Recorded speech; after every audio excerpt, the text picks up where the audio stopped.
Assalamualaikum warahmatullahi wabarakatuh.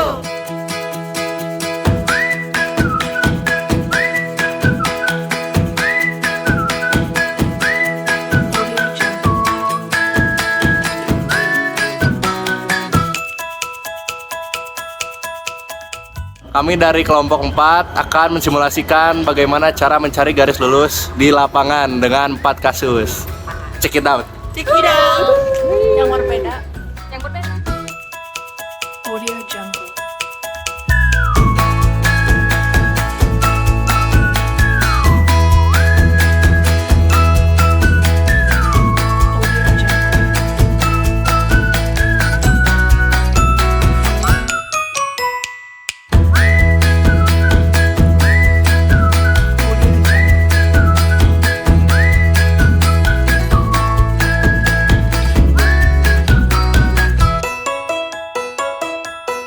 Audio Jungle.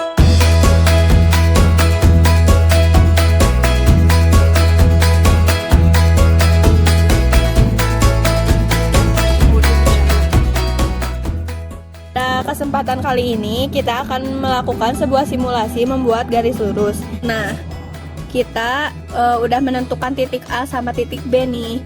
Lalu kita akan menarik benang dari titik A sama titik B. Nah, untuk mengetahui lurus atau enggaknya, kita bisa kasih patok lagi di titik C. Titik C-nya dibuat di tengah-tengah atau di antara titik A sama titik B.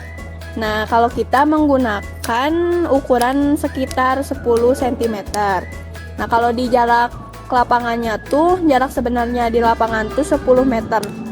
Nah, kalian juga bisa menyesuaikan jarak antara di situasi di lapangan bagaimana.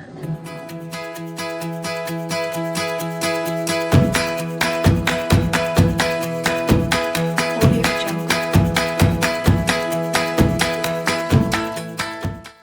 Jadi di sini ada kasus kedua. Kasus kedua ini kita akan membuat garis lurus tetapi terhalang oleh bangunan. Pertama-tama kita tentuin dulu 3 titik. Yang pertama ada titik A, lalu titik B, dan yang terakhir adalah titik C. Karena posisinya si gedung ini dekat dengan titik B, jadi kita buat si titik C-nya dekat sama B juga. Nah, setelah itu kita buat titik tengah di antara C dan A, lalu juga dengan titik tengah di antara B dan C. Nah, titik tengah itu kita kasih nama A aksen sama B aksen. Setelah itu kita buat titik tengah di antara A aksen dan B aksen, yaitu C aksen. Caranya kita buat titik tengah itu dengan menarik dari titik C ke atas. Nah, ini harus siku ya. Setelah siku seperti itu, kita bisa jadiin si siku ini tuh sebagai patokan. Nah, dari situ kita buat titik baru di titik A aksen ke atas. Jadi titik double aksen. Lalu setelah itu kalau udah seperti ini, kita bisa ngukur kayak kasus ke-1.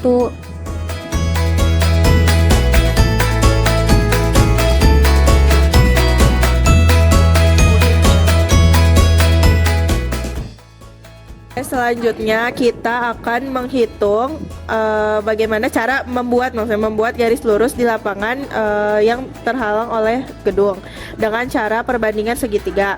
Yang pertama kita punya ada titik A dan juga titik B yang terhalang kan.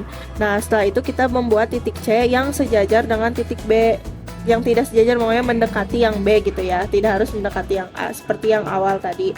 Nah, setelah itu kita tarik garis ke sini ke titik C, lalu kita tarik garis juga dari titik B ke pertemuan garis di titik garis A dan C. Jadi menghasilkan B aksen. Nah, dihitung panjang ininya yaitu 9,2 meter. Setelah itu kita tentukan di sini satu titik untuk membuat garis siku. Bebas ya. Di sini kita pakai ukuran 9 meter. Nah, di sini kita membuat garis siku lurus gitu ya. Nah, menggunakan perbandingan segitiga. Kita kan udah punya 2 segitiga. Lalu dibandingkan kayak pertama itu A per C sama dengan A double aksen per B. Nah, A itu ini yang dari garis B titik B ke B aksen, yaitu 9,2 per C. C itu yang mana? C itu yaitu dari titik A ke pertemuan B aksen ini, yaitu 23,6. Lalu kita kan mencari ini A double aksen dibagi sama B itu titik A ke A aksen, yaitu 9 panjangnya. Nah, bisa langsung dikerjakan. 9 dikali ini lalu dibagi 23,6, hasilnya A double aksen, yaitu 3,5 sekian, tapi dibulatkan menjadi 3,5 A double aksen, jadi hasilnya 3,5. Nah, jadi panjang dari A aksen untuk menentukan A double aksen, titik A double aksen itu sepanjang 3,5. Jadi ini lurus ke sini.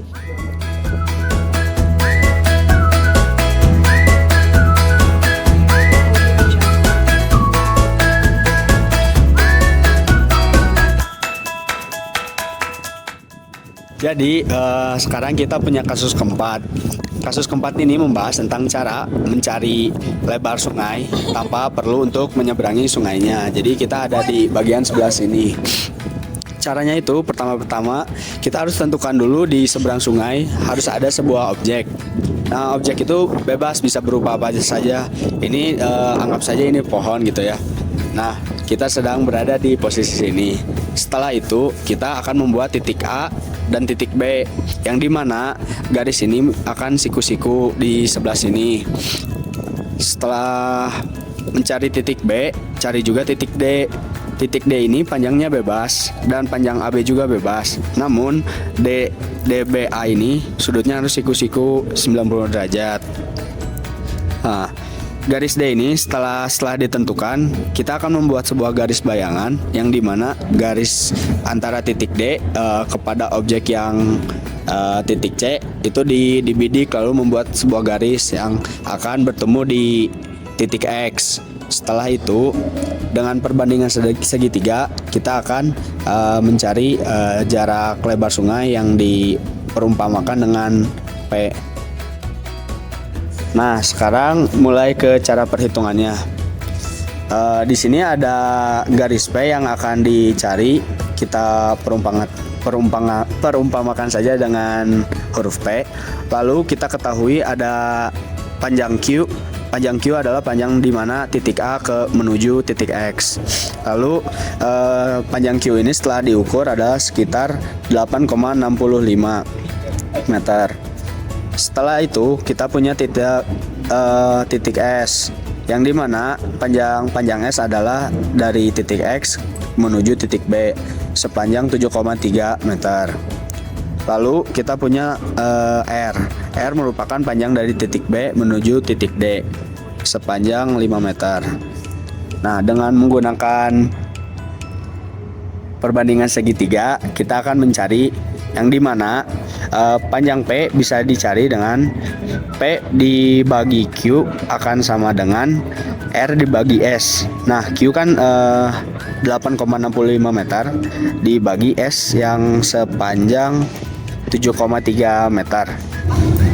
Nah, setelah mempunyai perbandingan tersebut, maka dapat dicari P dengan perkalian silang, maka dapat didapatkan 7,3 P sama dengan 8,65 dikali dengan 5.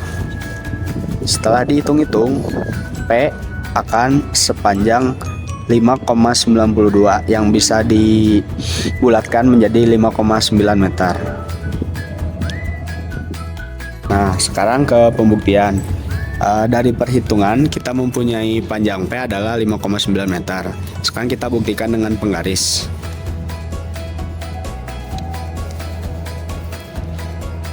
Nah, di penggaris juga sama, kita mendapatkan jarak P itu sekitar 5,9 meter.